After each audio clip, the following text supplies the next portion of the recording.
Now हमने इतना map देखा है तो थोड़ा सा मैप के बारे में जानकारी जान लेते हैं। और मैप में कौन कौन सी कंट्रीज़ और क्या क्या कवर किया है उसके बारे में थोड़ा सा और जान लेते हैं। सबसे पहले हमने इस मैप के बारे में स्टडी किया, इस मैप के बारे में हमने स्टडी किया है। तो इस मैप के बारे में थोड़ा सा जान लेते हैं कि क्या है। बेसिकली जो हम बात कर रहे हैं हम जो बात कर रहे हैं वो इस रीजन की बात कर रहे हैं। और पूरी हिस्ट्री जो है मेजरली हम पढ़ेंगे इस रीजन के बारे में। इस रीजन में सिर्फ एक कंट्री नहीं आ रही है, बहुत सारी कंट्रीज़ आ रही है। जैसे कि ये जो है बाउंड्रीज़ आप देख पा रहे हैं, ये बाउंड्रीज़ जो है ये इंडिया की बाउंड्रीज़ है। यहाँ पे पाकिस्तान पड़ता है, ये हमें पता है कि ये इंडिया है। ये जो एरिया है ये वाली बाउंड्री वाला,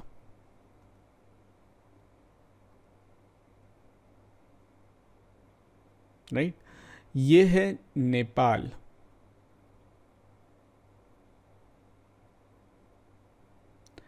उसके ऊपर जो है वो है चाइना।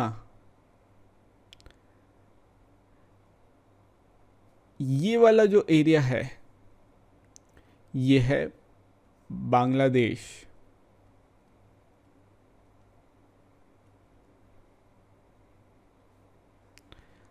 हमारा एक और पड़ोसी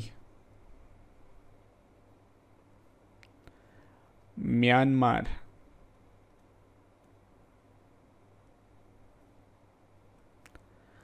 हमारे नीचे नीचे जो है वो है मैप में नीचे, बाकी यूं तो अर्थ जो है वो तो गोल है तो कोई ऊपर नीचे नहीं होगा बेसिकली।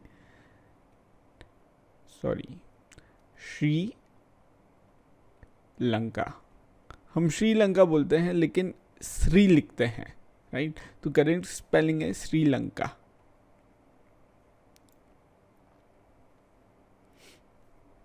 साथ ही साथ कुछ कंट्रीज़ जो हमारे आसपास है वो आ नहीं पा रही है। और मैप क्योंकि आपको और अच्छे से डिटेल में पढ़ाना चाह रहा हूँ मैं, तो मैं वापस से बता देता हूँ आपको। ये वाला इंडिया हो गया, हमारा भारत। ये हो गया पाकिस्तान। ये हो गया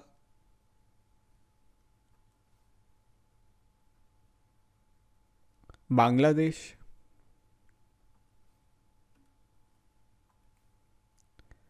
छोटी सी कंट्री है भूटान।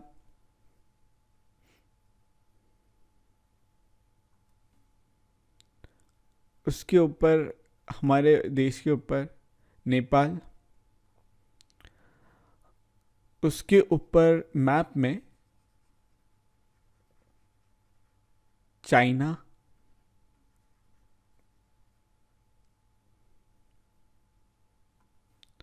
ये है अफगानिस्तान।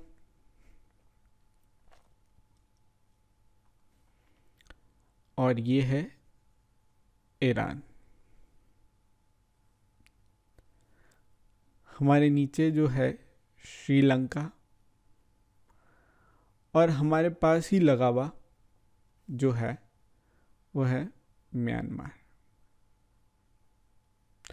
बट कुछ कंट्रीज़ जो हैं वो बहुत पास है और वो एक बहुत अच्छा ट्रेडिशन साथ में रहती है। ट्रेडिशन है हमारा इनके साथ में रहना, और सदियों से हम साथ में रहते हुए आए हैं। वो है पाकिस्तान, इंडिया, नेपाल, भूटान, बांग्लादेश एंड श्रीलंका। ये सारी कंट्रीज़ जो हैं हम साथ साथ रहते आए हैं। क्यों रहते हुए आए हैं इसका भी समझ में आएगा। लेकिन इस एरिया को हम बोलते हैं सब कॉन्टिनेंट।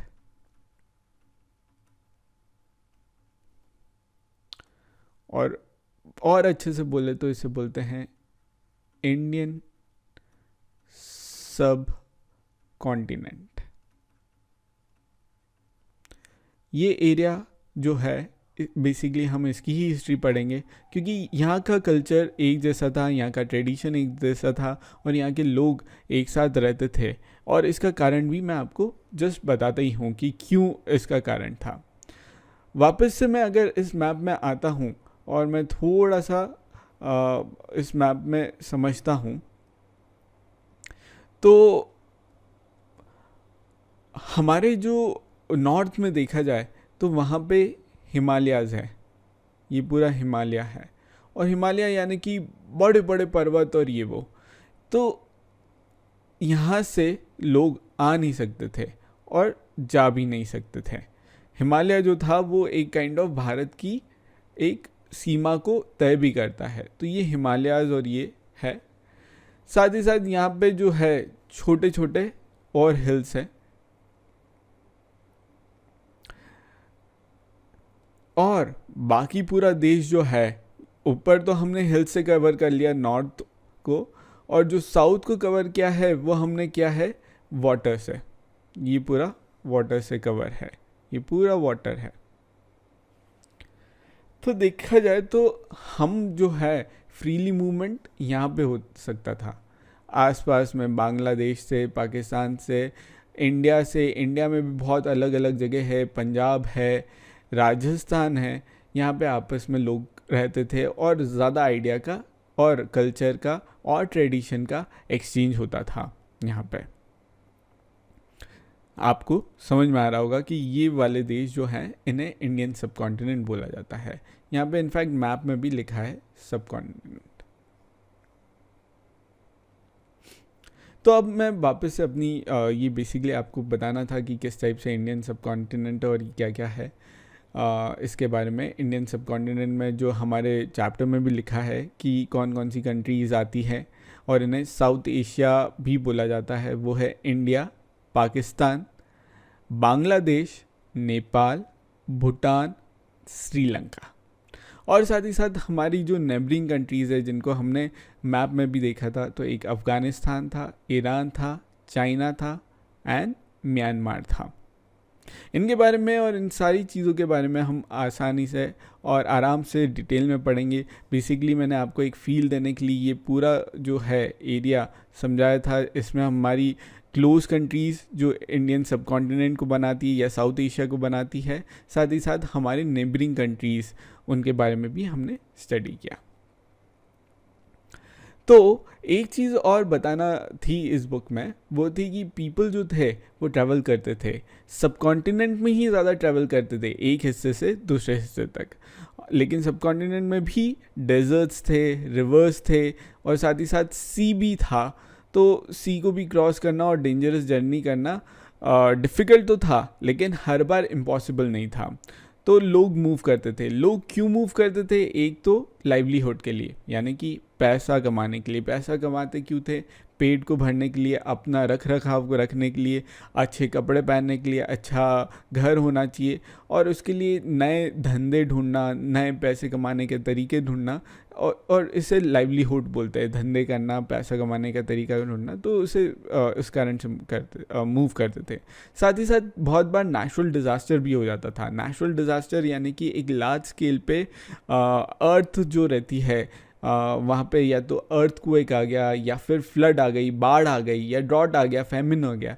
इन टाइप के डिज़ास्टर्स को नेचुरल डिज़ास्टर्स बोलते हैं, जो ह्यूमन कंट्रोल के बाहर रहते हैं। और चूंकि ऐसी चीज़ कुछ हो जाती है तो अगेन लोगों के पास खाने पीने के आटा दाल चावल नहीं रहते हैं, पैसे नहीं रहते हैं, तो इसलिए भी वो एक जगह से दूसरी जगह जाते थे जहाँ पे अच्छा खाना मिल पाए और ये सब। कुछ लोग आर्मीज़ के फॉर्म में भी मूव करते थे और दूसरी जगह को कॉन्कर करते थे। हम इनके बारे में पढ़ेंगे, और बेसिकली सबसे ज़्यादा कॉन्करिंग के बारे में और वॉर्स के बारे में ही पढ़ेंगे, जहाँ पे लोग युद्ध लड़ रहे हैं और दूसरी ज़मीनों पे अपना कब्जा कर रहे हैं। इस टाइप से सबसे ज़्यादा पढ़ेंगे।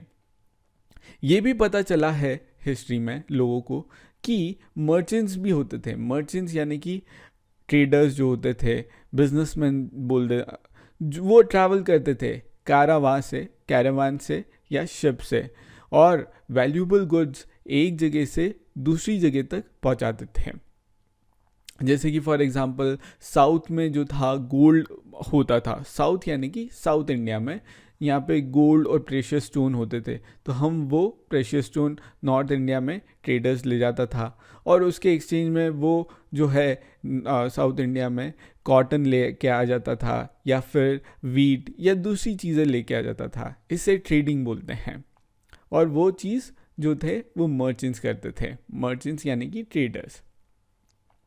साथ ही साथ रिलीजियस टीचर्स, आप रिलीजियस टीचर्स के बारे में पढ़ेंगे। रिलीजियस टीचर्स यानी कि जैसे कि आपने नाम सुना होगा महावीर के बारे में, ये जैन टीचर्स, जैन सेंट हुए हैं और ये बहुत इंडिया के बहुत सारे एरिया में घूमे हैं और अपना मैसेज दिया है इन्होंने, अहिंसा का मैसेज इन्होंने दिया है। बुद्ध भी हुए हैं। बुद्ध ने जो है बौद्ध धर्म का स्थापना की है। बुद्ध भी महात्मा थे और इन्हें भगवान भी माना जाता है बौद्ध धर्म में। और ये जो थे, इन्होंने जो दिया है मैसेज, वो दिया था मेडिटेशन का, ध्यान करने का।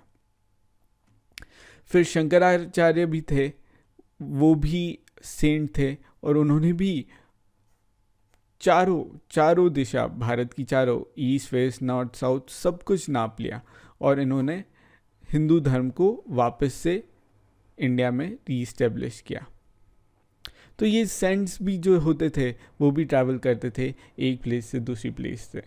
साथ ही साथ कुछ लोग जो रहते थे वो एडवेंचर के कारण आजकल आप लोगों की भाषा में, हम लोगों की भाषा में वांडरलस्ट बोलते हैं, यानी कि घूमने फिरने निकल जाते थे एक जगह से दूसरी जगह और सिर्फ घूम रहे हैं, नई एंड एक्साइटिंग प्लेसेस को डिस्कवर करते थे। And all this led to sharing of ideas between the people. इससे क्या है कि एक जगह के आइडियाज़ दूसरी जगह जाते थे, एक जगह का कल्चर दूसरी जगह की जाता था, ट्रेडिशन जाते थे और जनरली लोगों को इस टाइप से ट्रैवल करने में फ़ायदा होता था।